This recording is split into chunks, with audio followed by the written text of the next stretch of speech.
कार्यक्रम अतीतका पानाहरूमा आज मैले दिपेन्द्र खड्काले कोरोना सम्बन्धी लेख्नुभएको एउटा कथा तपाईमाझ लिएर आएको छु। तपाईलाई थाहा नै छ, कोरोनाको कारणले गर्दा सारा विश्व नै त्रसित भएको छ।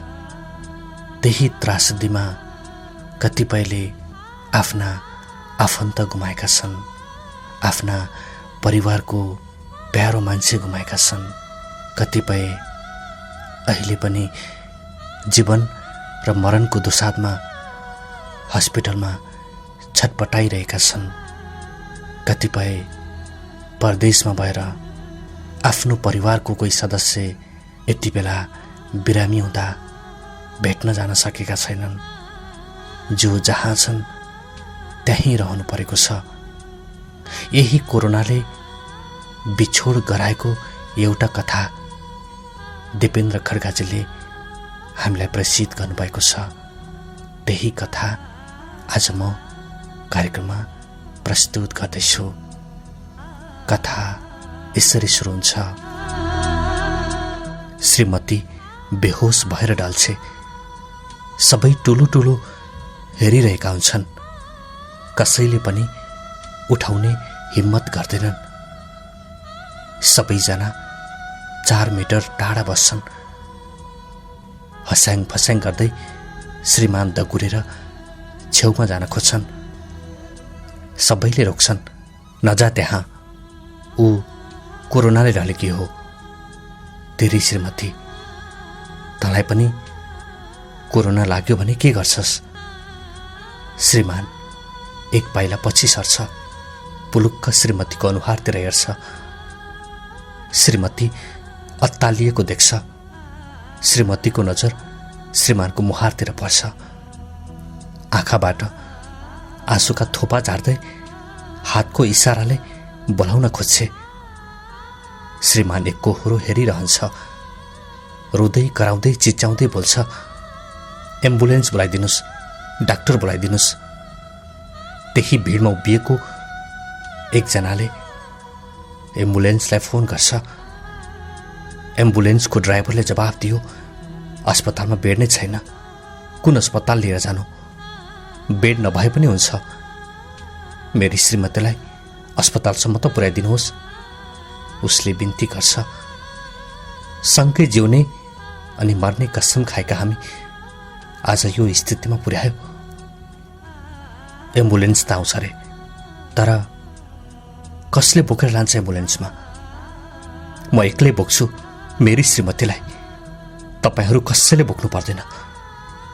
अनि तँलाई कोरोना लाग्यो भने त्यही भिडमा एउटा आवाज आउँछ, लागे लागोस्, म पनि सँगै मर्छु। रोग त सबैलाई लाग्छ, त्योभन्दा ठुलो तपाईहरूको डर त्रासले मान्छे मरिरहेका छन्। कोरोना लाग्यो भनेको छ, मान्छे मान्छे बीचमा भेदभाव भइराखेको छ। सहयोग पाउनु पर्ने मान्छेले पाएको छैन। यस्तै भ्रम डर त्रासले मान्छेहरूले अकालमै ज्यान गुमाउनु परेको छ। केही छिनपछि एम्बुलेन्सको आवाज सुनिन्छ। एम्बुलेन्स आइपुग्छ। बेहोस श्रीमतीलाई एक्लै बोकेर उसको श्रीमानले एम्बुलेन्समा राख्छ। एम्बुलेन्स अस्पतालतिर लाग्छ। 6-7वटा अस्पताल चाहर्दा पनि कुनै अस्पतालमा बेड खाली थिएन। श्रीमतीको टाउको आफ्नो काखमा राख्दै हात मुसार्दै आँखाभरि आँसु झार्दै एम्बुलेन्सलाई अस्पतालको बाहिर छोडिदिन अनुरोध गर्दै श्रीमती बोकेर झर्छ। अस्पताल आउने जानेको घुइँचो जारी थियो। कसैलाई सोध्ने फुर्सद थिएन। सबै दुखी थिए। बेहोस श्रीमतीलाई बोकेर बसिरहेको थियो। कसैको सहारा खोजिरहेको थियो। अलिक पर भिडमा नर्सको ड्रेसमा एउटा युवती देख्यो।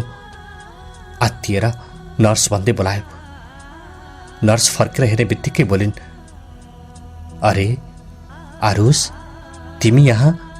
के भयो उपासनालाई? आत्तिँदै छेउमा गइन्। हस्पिटलबाट उनैले स्ट्रेचर मगाएर इमर्जेन्सीभित्र लगिन्।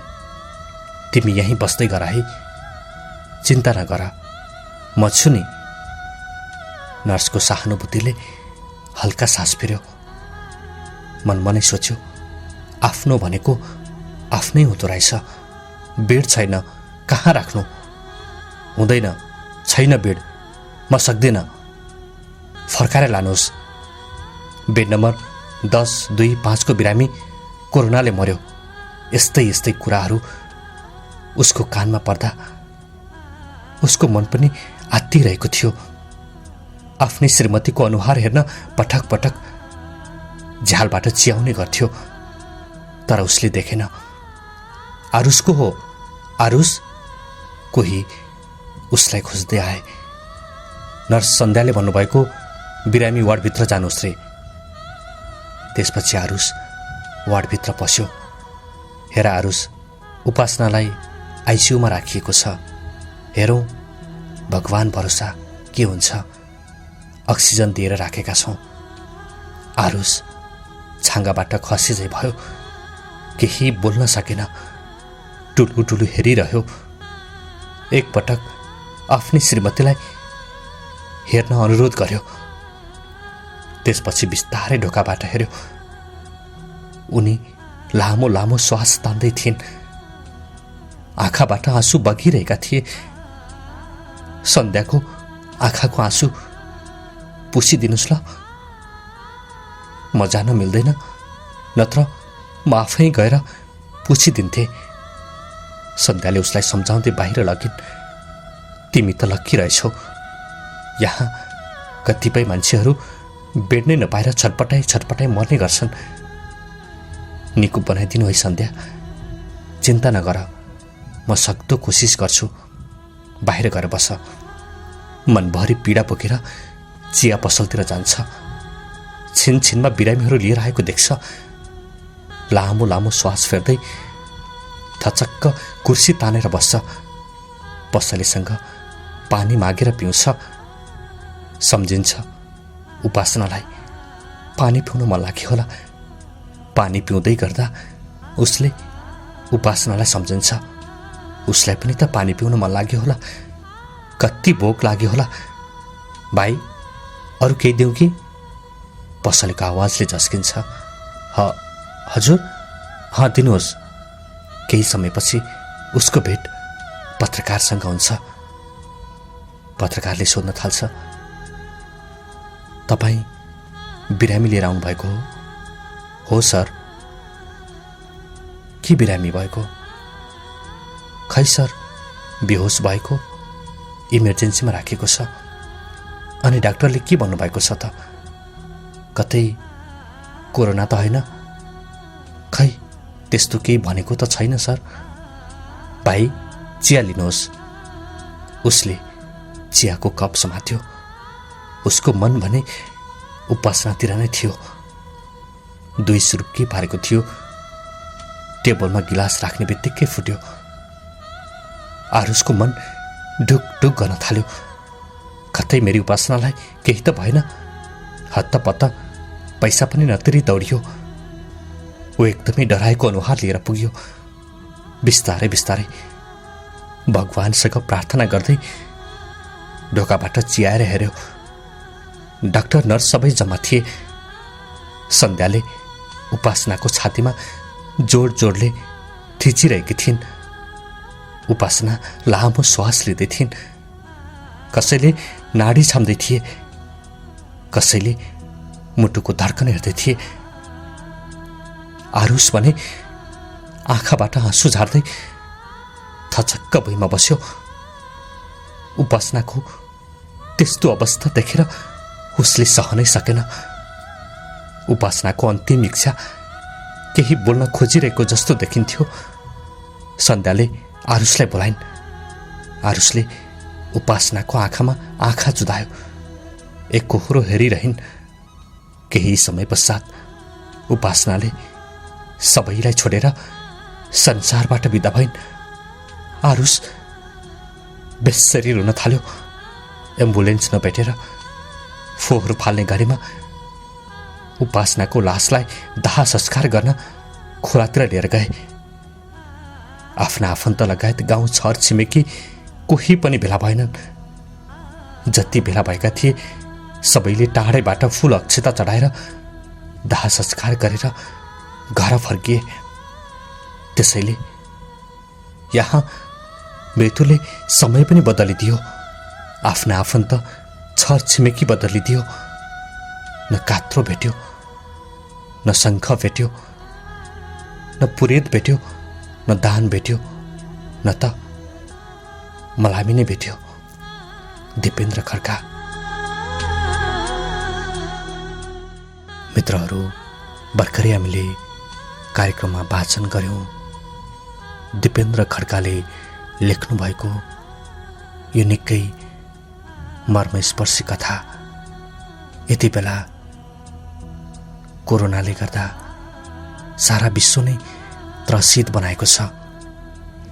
दैनिक सयौंले यही कोरोनाको कारण ज्यान गुमाउनु परेको छ।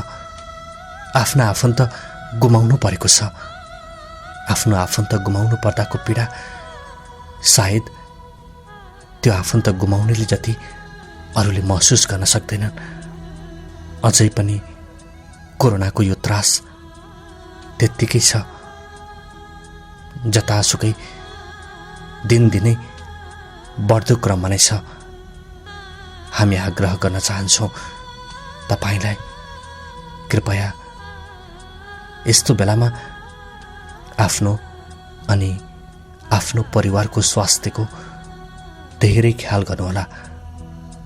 तपाईको सानो गल्तीले गर्दा तपाई आफ्नो अनि आफ्नो परिवारको त्यो सुन्दर जीवनलाई मृत्युको मुखमा नधकेलिदिनुहोला। कोरोनाबाट बच्नको लागि साबुन पानीले राम्रोसँग हात धुने गर्नुहोस्। कम्तीमा पनि 2 मिटरको दूरी कायम गरेर बस्ने गर्नुहोस्। भिडभाडमा नजानुहोस्। मास्क लगाएर मात्रै बाहिर निस्कने गर्नुहोस्।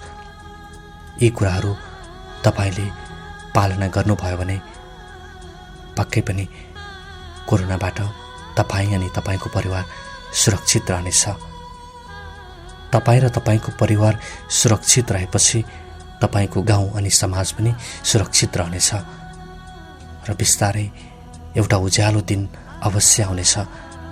यो कोरोनाबाट छिट्टै हामी सबैले मुक्ति पाउनेछौँ। यति भन्दै अब आजको लागि कार्यक्रमबाट मैले पनि बिदा माग्नुपर्ने बेला भइसकेको छ। कार्यक्रममा अवधिभर मलाई सुनेर साथ दिनुभयो तपाईलाई धेरै धेरै आभार व्यक्त गर्न चाहन्छु। अब अर्को कार्यक्रम अतीतका पानाहरूमा तपाईकै अतीत लिएर आउने बाचा गर्दै आजको लागि कार्यक्रमबाट कुमार गौतम पनि ओझेल पर्छु। तपाईको बाँकी समय शुभ बितोस्। हवस् त, नमस्ते, शुभरात्रि।